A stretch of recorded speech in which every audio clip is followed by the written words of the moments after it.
নমস্কার বন্ধুরা, অনিফার্স world YouTube চ্যানেলে আপনাদেরকে স্বাগত। আমরা সকলেই জানি সমস্ত যোগ্যতা থাকা সত্ত্বেও বহু মানুষের অন্নপূর্ণা যোজনার আবেদন রিজেক্ট করে দেওয়া হয়েছে। রিজেক্ট হওয়ার দরুন মহিলারা যথেষ্ট প্রতিবাদ করেছেন এবং ব্লক অফিসেও তার প্রভাব পড়ে। সত্যিই তো, টাকা যখন দেবেই না তাহলে এত খরচ করিয়ে মানুষকে হয়রানি করিয়ে সময় নষ্ট করে আবেদন কেন করালো? এরকমই মন্তব্য সোশ্যাল মিডিয়াতে প্রায় সবাই প্রকাশ করেছেন এবং সেই আওয়াজটা রাজ্যের চিফ সেক্রেটারির কানেও পৌঁছে গেছে। পৌঁছে যাওয়ার পরই তড়িঘড়ি সব রিজেক্টগুলোকে আন্ডার এনকোয়ারি করে দেওয়া হয়েছে। ট্যাকটিস এটাই ছিল যে মানুষকে শান্ত করতে হবে। আর সেই কারণেই গতকাল নবান্নে অন্নপূর্ণা যোজনা নিয়ে মুখ্য সচিবের তদারকিতে একটি মিটিং হয়। সব বড় বড় অফিসাররা সেই মিটিংয়ে ভার্চুয়ালি উপস্থিত ছিলেন। তো সেই মিটিংয়ের নির্যাস কি সেটা এই ভিডিওতে আমি বলবো। এখান থেকেই আপনাদের আবেদন বাতিল কেন হলো এবং সরকার কি পদক্ষেপ নেবে সমস্ত কিছুই কিন্তু বুঝতে পারবেন। দেখুন, এখানে যে মিটিংয়ের নির্যাস সেটাই একদম রিটেন ভার্সানে লেখা হয়েছে। এই যে বলা হয়েছে এ রিভিউ মিটিং অন অন্নপূর্ণা যোজনা, অর্থাৎ অন্নপূর্ণা যোজনার যে টাকা দেওয়ার ব্যাপারটা, অনেকেই টাকা পেয়েছেন, তারপরই কিন্তু এই মিটিংটা করা হয়েছে। এবং শুধু অন্নপূর্ণা যোজনা নয়, তার সাথে সাথে বিধবা ভাতা এবং আরও অন্যান্য যে সরকারি প্রকল্পগুলো রয়েছে সেই বিষয় নিয়েও আলোচনা হয়েছে। মেনলি আমাদের এখানে ফোকাস যেটা থাকবে সেটা হচ্ছে অন্নপূর্ণা যোজনা নিয়ে। দেখুন, মূলত এখানে যেটা বলা হয়েছে যে 1,62,00,000 অ্যাপ্লিকেশন জমা পড়েছিল, তার মধ্যে থেকে 1,22,00,000 আবেদনকে অ্যাপ্রুভ করে দেওয়া হয়েছে এবং 27,83,000 ফর্মকে প্রাথমিকভাবে রিজেক্টেড অর্থাৎ বাতিল করে দেওয়া হয়েছে। কিন্তু কেন, কিসের ভিত্তিতে? বেসড অন, এই জায়গাটা পড়লেই কিন্তু আপনাদের সবার প্রশ্নের উত্তর ক্লিয়ার হয়ে যাবে। কিরকম? Based on certain exclusion criteria like the family page income tax. এবার দেখুন, এখানে বলা হচ্ছে যে পরিবার যদি ইনকাম ট্যাক্স দেয়, এতদিন পর্যন্ত অন্নপূর্ণা যোজনা নিয়ে আমরা যে সমস্ত শর্তাবলীগুলো দেখেছিলাম, কোথাও কি বলা ছিল যে পরিবারের কেউ যদি ইনকাম ট্যাক্স দেয় তাহলে সেই বাড়ির মহিলা অন্নপূর্ণা যোজনার টাকা পাবেন না? এখন কিন্তু ম্যাটারটা পুরো ফ্যামিলিতে নিয়ে চলে আসা হলো। পরিবারের কেউ যদি ইনকাম ট্যাক্স দেয়, মানে সরকারি চাকরি করলেই ইনকাম ট্যাক্স ফাইল করে মানেই ইনকাম ট্যাক্স দেয়, এরকমটাই ধরে নেওয়া হচ্ছে, তখনই কিন্তু তাকে সম্পূর্ণরূপে বাতিল করে দেওয়া হচ্ছে। এছাড়াও কি বলা হচ্ছে? Possesses more than 3 rooms. দেখুন, আমরা যখন ফর্ম ফিল আপ করেছিলাম সেখানে শুধু জানতে চাওয়া হয়েছিল যে আপনার পাকা বাড়ি এবং সেখানে 3টি রুম বা তার বেশি সংখ্যক রুম রয়েছে কিনা। আমাদের যার যেমন রয়েছে আমরা দিয়েছি। এখন সেই জিনিসটাকে ক্লিয়ার করা হলো এতদিন এত হয়রানির পর, যে যদি কারোর 3টে বা তার চেয়েও বেশি সংখ্যক রুম বিশিষ্ট বাড়ি থেকে থাকে তাহলে তাকেও বাতিল করা হবে। আর 3 নম্বর কারণ, পজেসেস জিএসটিআইএন, অর্থাৎ যে পরিবার জিএসটি প্রদান করে। তাহলে 3টি মূল কারণ আপনারা কিন্তু পরিষ্কারভাবে বুঝে গেলেন। যেই স্বচ্ছতাটা এতদিন ধরে ছিল না, মানুষের মধ্যে ধোঁয়াশা সৃষ্টি করে রাখা হয়েছিল, এত প্রতিবাদ এত কিছু গন্ডগোলের পর অবশেষে কিন্তু মিটিংয়ে কারণগুলো স্পষ্ট করে বলে দেওয়া হলো। অর্থাৎ যাদের রিজেকশন হয়ে গেছে তাদের ক্ষেত্রে কিন্তু এই কারণগুলোর জন্যই রিজেকশন হয়েছে বলে প্রাইমারিলি আপনারা ধরে নিন, যেহেতু এখানে লেখা আছে। এরপর রিজেকশন যেহেতু হয়েছে সেগুলো নিয়ে কি করা হবে সেটাও বলা হয়েছে। দেখুন, বলছে now all such provisionally rejected cases need to be compulsorily enquired. তাহলে যে সমস্ত আবেদনগুলোকে রিজেক্ট করে দেওয়া হয়েছে তাদেরকে প্রাথমিকভাবে আবার এনকোয়ারি করা হবে। ঠিক এই জায়গাটা লেখার জন্যই কিন্তু যাদের রিজেক্টেড হয়ে গেছিল সেই স্ট্যাটাসটা চেঞ্জ হয়ে দেখিয়ে দিচ্ছে এনকোয়ারি প্রসেসড। তাহলে ব্যাপারটা ক্লিয়ার হয়ে গেল। তাহলে রিজেকশন থেকে যখনই আন্ডার এনকোয়ারি প্রসেসে চলে এলো তাদেরকে কি করা হবে? কম্পালসারিলি প্রত্যেকটা আবেদনকে আবার নতুন করে এনকোয়ারি করা হবে।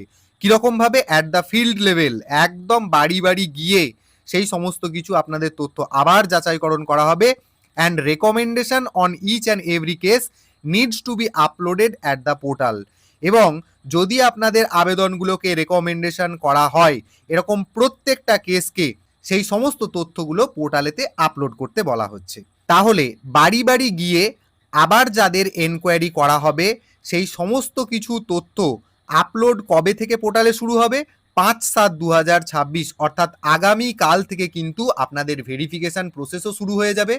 এবং তার সাথে সাথে ভেরিফিকেশন থেকে কি তথ্য উঠে এলো, একেবারে ছাঁকনি দিয়ে ছাঁকা যে তথ্যগুলো উঠে আসবে সেগুলো কিন্তু পোর্টালেতে আপলোড করার কথা বলা হয়েছে। এবং সাথে বলা হচ্ছে within 7 days this activity needs to be completed. এবং টোটাল এই যে 27 লক্ষ অ্যাপ্রক্সিমেট যে বাদ দিয়ে দেওয়া হয়েছে সেগুলোকে সম্পূর্ণরূপে ভেরিফিকেশন প্রক্রিয়াটা শেষ করে ফেলতে হবে আগামী 7 দিনের মধ্যে। মানে ধরুন আগামীকাল থেকে শুরু হচ্ছে 5 তারিখ, তারপর থেকে 7 দিন মানে 12ই জুলাইয়ের মধ্যে কিন্তু টোটাল ভেরিফিকেশনটা কমপ্লিট করে নেওয়া হবে, যাতে করে no eligible beneficiary remains excluded. অর্থাৎ যদি কোনো যোগ্য উপভোক্তা এই অন্নপূর্ণা যোজনার সুবিধা থেকে বাদ যায় সেটা যেন কোনোভাবেই না যায় সেটার উপর জোর দেওয়া হচ্ছে। And their benefit may be transfer to their Aadhaar linked bank account. এবং যদি সত্যি সত্যি যোগ্য প্রমাণিত হয় আফটার ভেরিফিকেশন, তাহলে তাদের আধার লিঙ্ক করা ব্যাঙ্ক অ্যাকাউন্টে মানে ডিবিটি থাকলে তাদের অ্যাকাউন্টে সরাসরি টাকা পাঠিয়ে দেওয়া হবে। এতক্ষণ পর্যন্ত যেটা বললাম সেগুলো কিন্তু সবই অনলাইন অ্যাপ্লিকেশনের কথা বলছি। এরপর আসছি যে জায়গাটাতে, সেটা হচ্ছে অফলাইন। যারা হাতে লিখে ফর্মটা ফিল আপ করে বিভিন্ন অফিসে জমা করেছিলেন, the offline forms received at JKS. JKS মানে হচ্ছে জনকল্যাণ শিবিরে গিয়ে যে সমস্ত আবেদনকারীরা অফলাইন ফর্ম জমা করেছিলেন তারাও তো একটা ধোঁয়াশার মধ্যে আছেন, তারা হয়তো কেউই এখনো টাকা পাননি। এরকমটাই কিন্তু ঘটেছে, কারণ অনলাইন অ্যাপ্লিকেশনগুলোকে প্রায়োরিটি দেওয়া হয়েছে।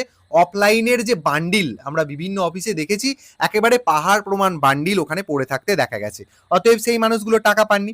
তো তাদের ক্ষেত্রে কি স্টেপ নেওয়া হয়েছে, বলছে and earlier need to be digitised, অর্থাৎ তাদের আবেদনগুলোকে এন্ট্রি করে নেওয়ার কথা, ডিজিটাইজড ফর্মে রূপান্তর করার কথা বলা হচ্ছে।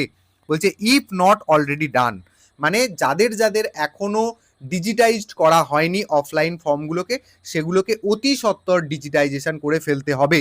আর যাদের অলরেডি তথ্য আপলোড হয়ে গেছে তাদের ক্ষেত্রে হয়তো টাকা পাওয়ার ব্যাপারটাই অনেকটা এগিয়ে গেছে। তো মোট কথা অফলাইন ফর্মগুলোকে খুব শীঘ্রই ডিজিটাইজড করে নেওয়া বা কম্পিউটার এন্ট্রি করে নেওয়ার কথা এখানে বলা হচ্ছে।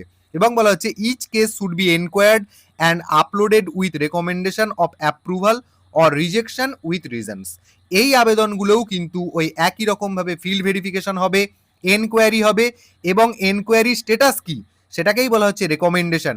সেই রেকমেন্ডেশনে সেটা অ্যাপ্রুভ হলো নাকি রিজেকশন হলো তার সাথে কারণ মেনশন করে সেই তথ্যগুলোও পোর্টালে আপলোড করে দেওয়া হবে। বলছে this is of utmost importance as many offline applications remain deprived from the benefit. যেহেতু দেখা গেছে যে প্রচুর সংখ্যক এরকম অফলাইন অ্যাপ্লিকেশন যারা সত্যি সত্যি যোগ্য তারা কিন্তু এই সুবিধা থেকে অলরেডি বঞ্চিত হয়ে গেছেন। This exercise should be completed by 10th July positively, অর্থাৎ যাদের আবেদন অফলাইনে জমা পড়েছে তাদের এই কেসগুলোকে টোটাল সর্ট আউট করে নেওয়ার কথা বলা হচ্ছে আগামী 5 দিন মানে 10ই জুলাইয়ের মধ্যে। এরপর যেটা বলা হচ্ছে যে আপনাদের ভেরিফিকেশন সমস্ত কিছু হয়ে গেল, পোর্টালে আপলোড হয়ে গেল, হয়ে যাবার পর আমরা যে অন্নপূর্ণা যোজনার পোর্টালটা ব্যবহার করি সেই পোর্টালেরই কোনো একটা অংশে এনআইসি এমন একটা সিস্টেম তৈরি করে দেবে, সেখানেতে যদি আপনার অ্যাপ্লিকেশন রিজেক্ট হয়ে যায় তাহলে পরবর্তী ক্ষেত্রে আপনি সেই অ্যাপ্লিকেশন নিয়ে ক্লেম করতে পারবেন বা অবজেকশন করতে পারবেন। এটা কিন্তু অ্যাপ্লিকেন্টসদের জন্য জায়গাটা খুলে দেওয়া হলো। অর্থাৎ ধরে নেওয়া যায় যাদের অ্যাপ্লিকেশন রিজেকশন পর্যায়ে চলে যাবে তারা সেখান থেকে আবার হয়তো এডিট অপশন পেয়ে যাবেন।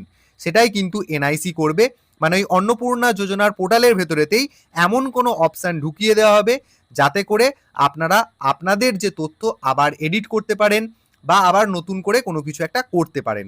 এবং সাথে সাথে বলছে which would also be duly enquired into and uploaded.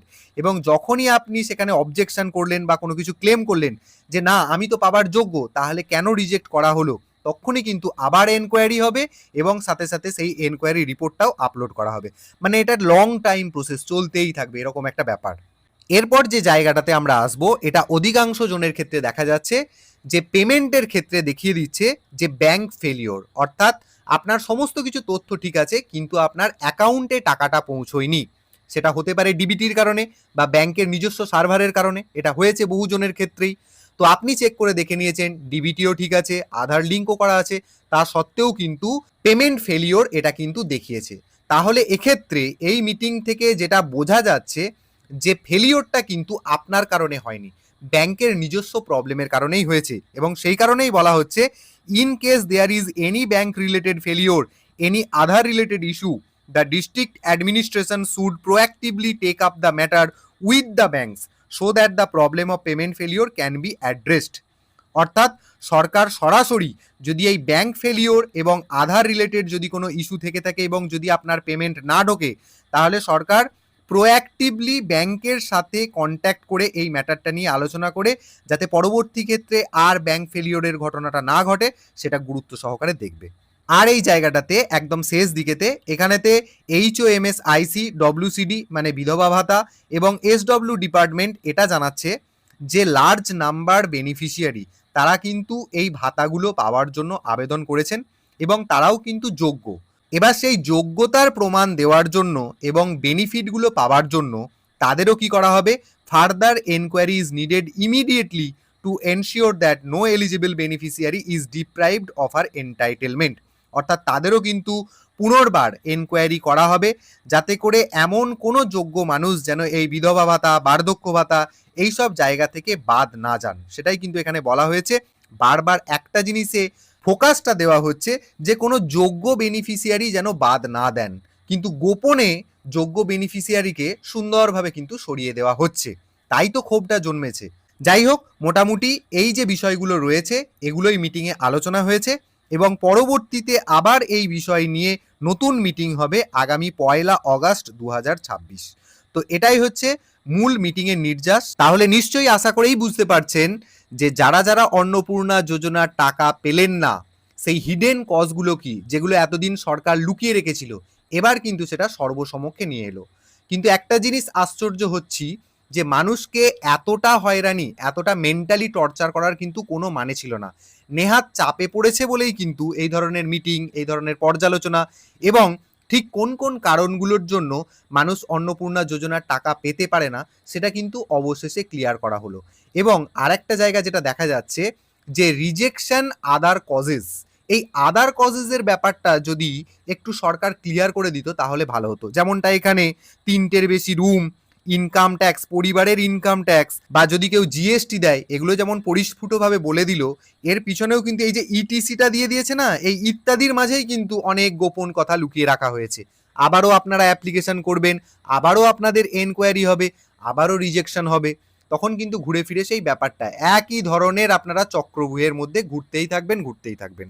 তো যাই হোক, অত নেগেটিভ কথা বললেও আপনাদের খারাপ লাগবে, কিন্তু এটুকু আপনাদেরকে বলে দিই, যেহেতু বর্তমানে আপনাদের ওই আন্ডার এনকোয়ারি প্রসেস ম্যাটারটাতে রয়েছে, আপনাদের ভেরিফিকেশন হবে, তবে এক্ষেত্রে বলা যায় যে সত্যি সত্যি এবার হয়তো যারা অ্যাকচুয়ালি পাবার যোগ্য, যারা রিজেক্ট হয়ে গেছিলেন, টাকা পাননি, এবার কিন্তু অনেক মহিলাই এর আন্ডারে চলে আসবেন এবং পেমেন্ট আপনারা পাবেন।